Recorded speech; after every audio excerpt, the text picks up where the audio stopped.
కనిపించుటకు లేనప్పుడు దైవిక వాగ్దానములను విశ్వసించి గొప్ప శుభ నిరీక్షణలోనికి మనల్ని నడిపించే అదృశ్యమైన శక్తి, అత్యున్నతమైన ఆత్మశక్తి మనం విశ్వాసము ద్వారా ఏమవుతున్నామంటే పొందుకోగలుగుతున్నామన్నమాట. ఈరోజు ఒక 11 విషయాలు వేగంగా వాక్యాలన్నీ ఎత్తి చూపించను, జస్ట్ రెఫరెన్స్లు చెప్పి వెళ్ళిపోవాలి. 11 విషయాలు మీ ముందు చెప్తాను. 1, విశ్వాసము ద్వారా మనము లోకమును జయిస్తున్నాం. విశ్వాసం ద్వారా మనం ఏం పొందుకుంటున్నామో చెప్తున్నాను ఇప్పుడు. విశ్వాసము ద్వారా మనం లోకమును జయిస్తున్నాం. యోహాను వ్రాసిన మొదటి పత్రిక 5వ అధ్యాయము 4-5 వచనాలు. యోహాను వ్రాసిన మొదటి పత్రిక 5వ అధ్యాయము 4-5 వచనాలు. ఎందుకంటే ఈ లోకమును జయించాలంటే మనకు విశ్వాసం కావాలి. లోకములో ఉన్న శరీరాశ, నేత్రాశ, జీవపు డంబం ఇవన్నీ లోకములో ఉన్నాయి. ఈ లోకాన్ని జయించాలంటే మన సొంత శక్తితో, సొంత జ్ఞానంతో, సొంత బలముతో, సొంత ఆలోచనలతో జయించలేం.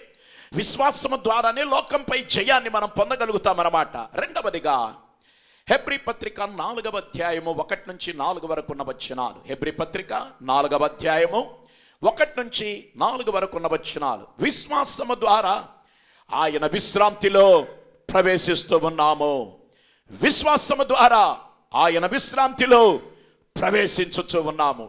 ఎందుకంటే ఒకానొక దినాన్న ఈ లోకములో ఎంతో ప్రయాసపడి కష్టపడి పరుగులెత్తుతున్నటువంటి ప్రియ నేస్తమా, విశ్వాసము ద్వారా విశ్రాంతిలో ప్రవేశించే ఒక ధన్యత, అర్హత, ఆధిక్యత ఈ మహాదేవుడు మనకు అనుగ్రహించబోతున్నాడు. మూడవదిగా అపోస్తుల కార్యములు 10వ అధ్యాయం 43వ వచనం. అపోస్తుల కార్యములు 10వ అధ్యాయము 43వ వచనంలో ఈ రీతిగా వ్రాయబడి ఉంటుంది. అదేమిటంటే విశ్వాసము ద్వారా పాపక్షమాపణ పొందుకొనుచున్నాము. విశ్వాసము ద్వారా పాపక్షమాపణ పొందుకొనుచున్నాము. అలాగే 4వదిగా విశ్వాసము ద్వారా శుద్ధీకరించబడుచున్నాము. విశ్వాసము ద్వారా శుద్ధీకరించబడుచున్నాము. హెబ్రీ పత్రిక 4వ అధ్యాయం 1-4 వరకు ఉన్న వచనాలు. హెబ్రీ 4వ అధ్యాయము 1-4 వరకు. ఎందుకంటే విశ్వాసము ద్వారా పాపక్షమాపణ పొందుకోవాలి. ఈనాడు చాలా మందికి అన్నీ ఉన్నాయి, కానీ పాపక్షమాపణ కావాలి. ప్రియ సోదరి సోదరులారా, నా ప్రభువైన యేసుక్రీస్తు కొన్ని సందర్భాలలో కొంతమంది వ్యక్తులతో ఈ రీతిగా చెప్పాడు, కుమారుడా నీ పాపములు క్షమింపబడి ఉన్నాయి. అంతకంటే ఏం కావాలి?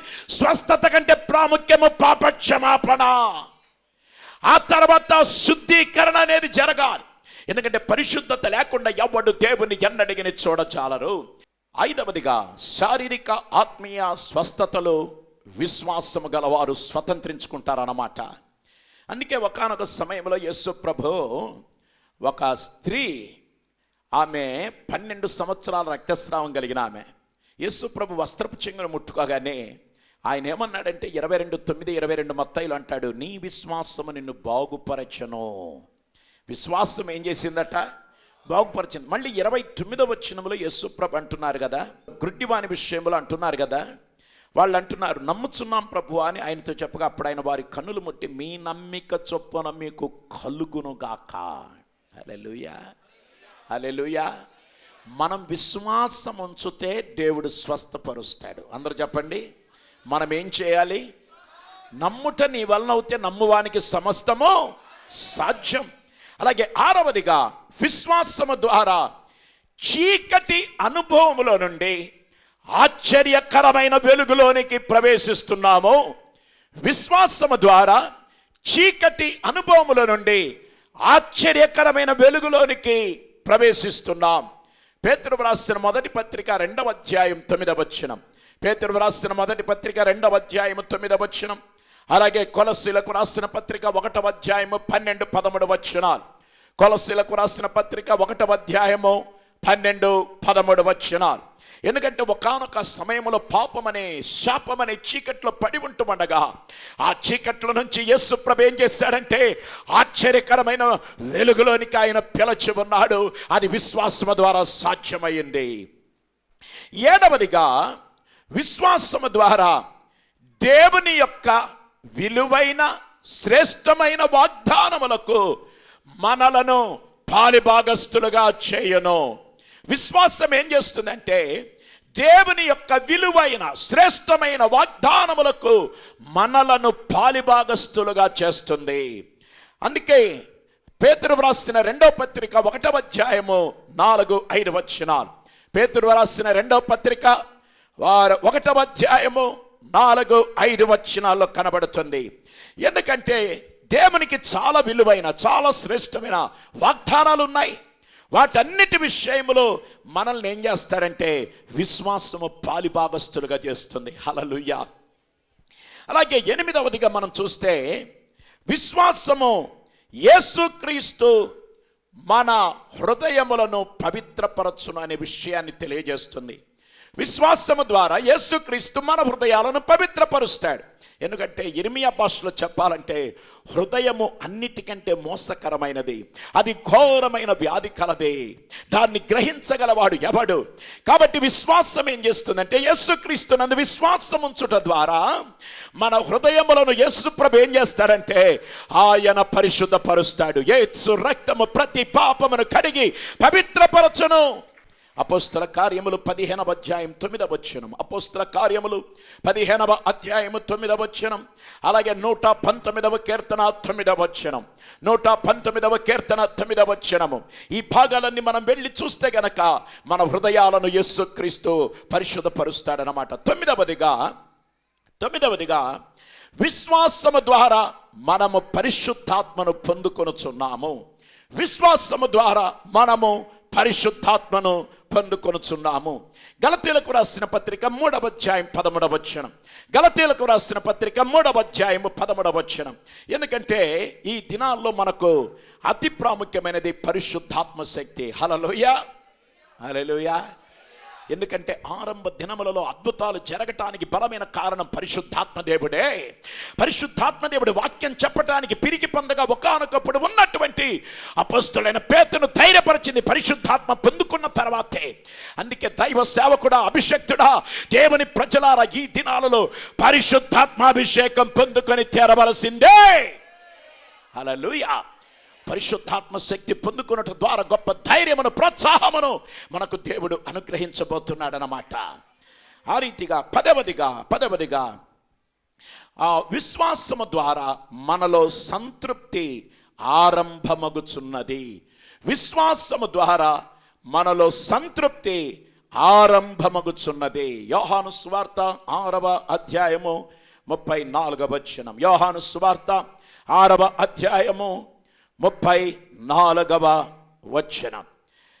ఒకానొక సమయంలో యేసు ప్రభు జీవపు రొట్టెను గురించి చెప్పిన తర్వాత ఆయన యోహాను సువార్త 6:33లో ఉంది, పరలోకము నుండి దిగి వచ్చి లోకమునకు జీవమునిచ్చున్నది దేవుడు అనుగ్రహించు ఆహారమై ఉన్నదని మీతో నిశ్చయముగా చెప్పుచున్నానని వారితో చెప్పాను. కావున వారేమన్నారంటే, ప్రభువా ఈ ఆహారము ఎల్లప్పుడూ మాకు అనుగ్రహించుమనిరి. హల్లెలూయా. మనకు కావాల్సింది ఏమిటాయి అంటే సంతృప్తికరమైన ఆహారం మనకు కావాలి. ఎక్కడ ఎవరు తిని పారేసిన ఎంగులు మెతుకులు కాదు, శ్రేష్టమైన ఆహారం మనకు కావాలి. 11వదిగా విశ్వాసము మనలో సంతృప్తి ఆరంభం అవ్వటం మాత్రమే కాదు, విశ్వాసము చెప్పన శక్యమును మహిమయుక్తమునైన సంతోషము గలవారై ఆనందించుదురు. విశ్వాసము ద్వారా చెప్పన శక్యమును మహిమయుక్తమునైన సంతోషము గలవారై ఆనందించబోతున్నారు. పేతురు వ్రాసిన మొదటి పత్రిక 1వ అధ్యాయము 8-9 వచనాలు. పేతురు వ్రాసిన మొదటి పత్రిక 1వ అధ్యాయము 8-9 వచనాలు. విశ్వాసము ద్వారా ఈ 11 అనుభవాలు, ఇంకా ఎన్నో అనుభవాలు ఉన్నాయి, క్రైస్తవులు పొందుకోగలుగుతారు. లాస్ట్ అండ్ ఫైనల్గా మరో 9 శ్రేష్టమైన విషయాలు చెప్పి ఈరోజు వర్తమానం ముగిస్తాను. మహాత్ముల దృష్టిలో విశ్వాసం యొక్క ప్రాధాన్యత. ఎందుకంటే మనం బహుగా ప్రేమించే ప్రపంచవ్యాప్తంగా అనేక మంది మహాత్ములు, గొప్పవాళ్ళు, శ్రేష్టమైన వాళ్ళు ఉన్నారు. వాళ్ళు విశ్వాసాన్ని గురించి తలా ఒక మాట చెప్పారు. 9 మంది చెప్పినవి మాత్రం మీ ముందుంచి నా వర్తమానం ముగిస్తాను. 1, టోల్స్టాయ్ అనేటటువంటి వ్యక్తి ఇలాగన్నాడు. టోల్స్టాయ్ ఆయన అంటాడు కదా, జీవితం యొక్క సుగంధమే విశ్వాసం. హల్లెలూయా. జీవితం యొక్క సుగంధమే విశ్వాసం. జీవితంలో అందరూ మన పర్ఫ్యూములు రకరకాలుగా కొట్టుకుంటూ ఉంటామన్నమాట. అలాగైతే ఒక క్రైస్తవుల విశ్వాసం అంటే అది ఏమై ఉంటుందంటే సుగంధముగా ఉంటుందట. ఆ సుగంధం నీలో నుంచి నాలో నుంచి పలువురికి వెదజల్లబడును గాక, పలువురికి పరిమళ భరితంగా ఉండును గాక. రెండవదిగా గాంధీ మహాత్ముడు, మనం ఎంతగానో ప్రేమించే మన జాతిపిత గాంధీ మహాత్ముడు గారు, వారు కూడా విశ్వాసాన్ని గురించి ఒక చక్కని మాట అన్నారు. ఆయన అంటారు కదా, చీకటి మధ్య మిమ్మల్ని నడిపించే వెలుగే విశ్వాసం అంటాడు. చీకటి మధ్య మిమ్మల్ని నడిపించే వెలుగే విశ్వాసం. మిత్రమా, జీవితంలో అనేక విషయాలు చీకటిమయంగా నీకు కనబడచ్చు. దాంట్లో నుంచి నువ్వు ముందుకు సాగాలంటే విశ్వాసం నీకు వెలుగుగా కనబడుతుంది అనమాట. మూడవదిగా మనం చూస్తే గనక గొప్ప తత్వవేత్తగా పేరు ప్రఖ్యాతులు గడించిన సోక్రటీస్ ఈ రీతిగా అంటాడు. సోక్రటీస్ గారు అంటారు కదా, విశ్వాసమునకు నేను విలువనిస్తున్నాను, అయితే మనలను అజ్ఞానులుగా మార్చేది సందేహమే. చూడండి, విశ్వాసానికి తత్వవేత్త సోక్రటీస్ చాలా విలువిస్తున్నాడట. కానీ మనలో ఉండే అవిశ్వాసం లేకపోతే మనలో ఉండే సందేహమే మనల్ని అజ్ఞానులుగా మార్చేస్తుందట. ఇకపోతే నాలుగవదిగా స్వామి వివేకానందుడు, చాలా గౌరవించబడినటువంటి గొప్ప వ్యక్తి మన భారతావనిలో. స్వామి వివేకానందుడు గారు అంటారు కదా, నాలుగవదిగా ఆత్మవిశ్వాసము మీకు లేకపోతే మీకు విమోచన లేదు అంటాడు. ఆత్మవిశ్వాసం మీకు లేకపోతే విమోచన లేదు. ప్రతి మనిషి జీవితంలో గుండెల నిండా ఆత్మవిశ్వాసాన్ని పెంచుకోవాలి. ఐదవదిగా మదర్ తెరిసా గారు కూడా ఒక చక్కని మాట చెప్పారు. మదర్ తెరిసా గారు, ఆమె అంటారు కదా, ప్రార్థనయే విశ్వాసము, విశ్వాసమే ప్రేమ, ప్రేమయే సేవ. ప్రార్థనయే విశ్వాసము, విశ్వాసమే ప్రేమ, ప్రేమయే సేవ. ఎందుకంటే ప్రార్థన ద్వారా విశ్వాసం పుడుతుంది. విశ్వాసం గల వారిలో మాత్రమే ప్రేమ పుడుతుంది. ప్రేమ ఉన్నవారు మాత్రమే పరులకు సహాయం చేయగలరని దీని అర్థం అన్నమాట. అలాగే ఆరవదిగా అలెగ్జాండర్ మార్క్ సావనోల్డ్ అనే వ్యక్తి అన్నాడు. అలెగ్జాండర్ మార్క్ సావనోల్డ్ అంటాడు కదా, ఆయన ఏమంటాడంటే, అంతరంగ నేత్రముల యొక్క దృష్టియే విశ్వాసము. అంతరంగ నేత్రముల యొక్క చూపు యొక్క దృష్టియే విశ్వాసం అన్నమాట. అలాగే ఏడవదిగా టాల్స్టాయ్ అనే వ్యక్తి అంటాడు కదా, టాల్స్టాయ్ అంటాడు కదా, ఏడవదిగా జీవితమును ముందుకు నడిపించే శక్తియే విశ్వాసము. జీవితమును ముందుకు నడిపించాలంటే, దూసుకొని వెళ్ళాలంటే, ఒక స్థలములో పరిమితం కాకుండా ముందుకు వెళ్ళాలంటే, నిన్ను ముందుకు దూసుకొని వెళ్ళేలాగా చేయగలిగిన శక్తి దేనికి ఉందంటే విశ్వాసం మనకుందన్నమాట. అలాగే ఎనిమిదవదిగా థామస్ విల్సన్ అనే భక్తుడు అంటున్నాడు. థామస్ విల్సన్ అంటాడు కదా, మంచి క్రియల యొక్క పేరే విశ్వాసము, క్రియలు లేకపోతే విశ్వాసము మృతము. మంచి క్రియల యొక్క పేరే విశ్వాసం, అసలు విశ్వాసం లేకపోతే మృతం అంటాడు. లాస్ట్ అండ్ ఫైనల్గా తొమ్మిదవదిగా విలియం సకార్ అనే వ్యక్తి అంటాడు. విలియం సకార్ అనే వ్యక్తి అంటాడు కదా, దేవుని యందు విశ్వాసము లేని చోట దేవునితో కొనసాగుట కూడా ఉండదు. దేవుని యందు విశ్వాసము లేని చోట దేవునితో కొనసాగుట కూడా ఉండదంటాడు. అంతేకాదు, విశ్వాసపు గాలి తెరచాప మీద వేయకపోతే విధేయత యొక్క పడవ ప్రయాణమును ఆపివేయును లేక ముగించును. మళ్ళీ చెప్తున్నాను, విశ్వాసపు గాలి తెరచాప మీద వేయకపోతే విధేయత యొక్క పడవ ప్రయాణమును అది ఏం చేస్తుందంటే ముగించును లేక ఆపివేస్తుంది అంటాడు. నిజమే, ఈ దినాలలో తెరచాప పెట్టుకొని ఆ దోణి మీద వెళ్ళే వ్యక్తికి గాలి గనక తెరచాప మీదకి రాకపోతే అర్థాంతరంగా ప్రయాణం ముగించబడుతుంది. కాబట్టి విశ్వాసం అనే గాలి ఈ దినాలలో కావలసినంతగా మనకు వీచునుగాక, మన దోణి మంచిగా ముందుకు సాగునుగాక. God bless you. దయగలిగిన మా తండ్రి, మాలో మరింతగా విశ్వాసం పెరుగులాగున సహాయం చేయండి. యేసు దివ్య నామములో వేడుకొంచున్నాం తండ్రి. ఆగిపోక సాగిపోదాం. దేవుడు దీవించునుగాక. Thank you. అగాపే మినిస్ట్రీస్ వారు నిర్వహించు ఉపవాస ఉజ్జీవ పండుగలు 2016 ఆగస్టు 11, 12, 13, 14 అనగా గురువారం రాత్రి నుండి ఆదివారం పగలు వరకు ప్రతిరోజు ఉదయం 10 గంటలకు మరియు సాయంత్రం 6 గంటలకు. వర్తమానికులు పాస్టర్ సజీ కురియన్ గారు కేరళ, పాస్టర్ ఎం దేవదాస్ గారు హనుమాన్ జంక్షన్, పాస్టర్ బేతు వివేక్ గారు మంగళగిరి, పాస్టర్ సి గమాలియేల్ గారు హైదరాబాద్, బ్రదర్ సురేష్ గారు హైదరాబాద్. స్థలము ప్రేమ సువార్త ప్రార్థన మందిరము, BRTS రోడ్డు ప్రక్కన, భానునగర్, విజయవాడ.